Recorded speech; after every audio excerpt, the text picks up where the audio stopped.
अस्सलामुअलैकुम।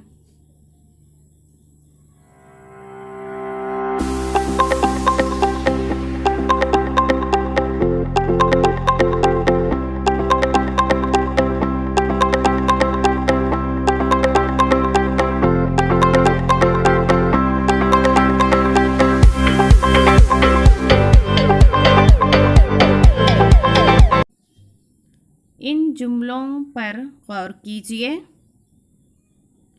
मैं स्कूल जा रहा हूँ। तुम कहाँ जा रहे हो?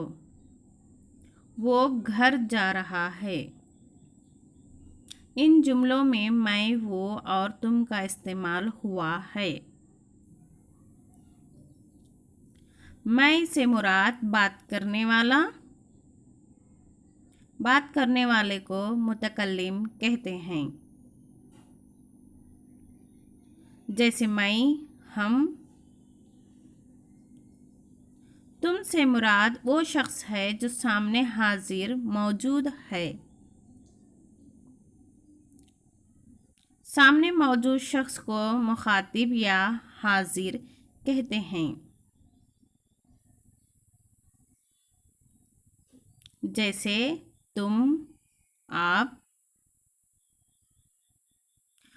वो से मुराद वो शख्स है जो सामने नहीं है बल्कि गायब है, जिसके बारे में बात किया जाता है। दौरान गुफ्तगू जो मौजूद ना हो इसे गायब कहते हैं।